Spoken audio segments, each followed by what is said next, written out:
बंगाल की सत्ता पर काबिज होने के लिए भारतीय जनता पार्टी ने अपनी पूरी ताकत झोंक दी है। यही वजह कि पश्चिम बंगाल के चुनावी रण में अब हरियाणा की धमक सुनाई दे रही है। हरियाणा के मुख्यमंत्री नैब सिंह सैनी आज बंगाल के दौरे पर हैं, जहां उन्होंने हुगली जिले के श्रीरामपुर में एक विशाल रोड शो कर ममता सरकार के खिलाफ मोर्चा खोल दिया है।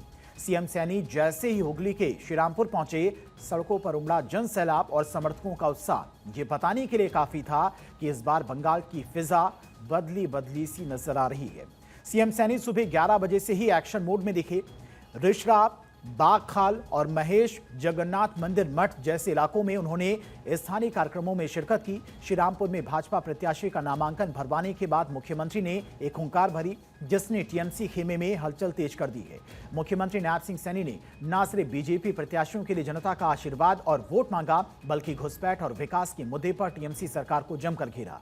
नैब सिंह सैनी ने ताबड़तोड़ टीएमसी सरकार को घेरा और कहा कि पश्चिम बंगाल में न रोजगार है, न किसानों को फसलों का सही दाम मिल रहा है। इसके साथ ही दावा किया कि ममता सरकार ने केवल घुसपैठियों को संरक्षण देने का काम किया। राजनीतिक द्वेष की वजह से केंद्र की कल्याणकारी योजनाओं को बंगाल में लागू नहीं होने दिया गया और इस बार बंगाल की जनता पीएम मोदी के नेतृत्व में विकास वाली सरकार चाहती है। मुख्यमंत्री ने सीधा हमला बोलते हुए कहा कि बंगाल में आज किसान और युवा बेहाल हैं।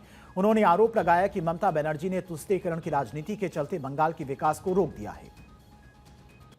ममता ने 15 सालों में जिस प्रकार से यहां से हमारा उद्योग कम्युनिस्ट की सरकार में 35 वर्षों में पलायन करके चला गया, हमारे युवाओं को मजबूरी से पलायन करना पड़ा रोजगार के लिए दूसरे स्थानों के ऊपर, उसी प्रकार से ममता ने के समय के अंदर भी वो बड़ी गति से पलायन हुआ है। मेरा युवा आहत है, यहाँ के लोग आहत हैं, भ्रष्टाचार चरम सीमा के ऊपर है, लोगों को योजनाओं का लाभ नहीं मिल रहा है, लोग गरीबी रेखा के नीचे जा रहे हैं।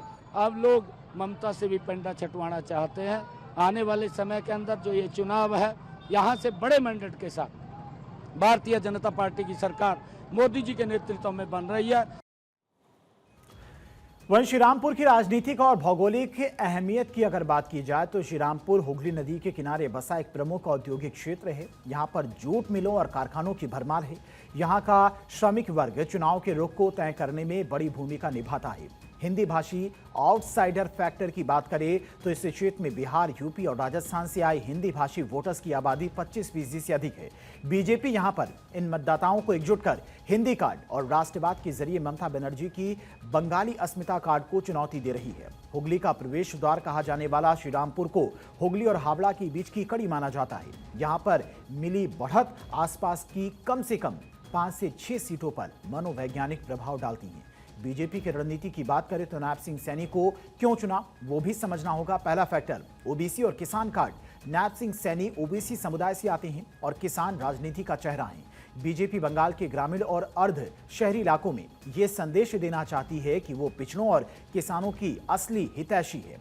बंगाल के औद्योगिक क्षेत्र में हिंदी भाषी मतदाता अक्सर उत्तर भारतीय नेताओं से जुड़ाव महसूस करते हैं। सैनी की मौजूदगी से बीजेपी इन साइलेंट वोटर्स को यह एहसास कराना चाहती है कि केंद्र उनके साथ में खड़ी है।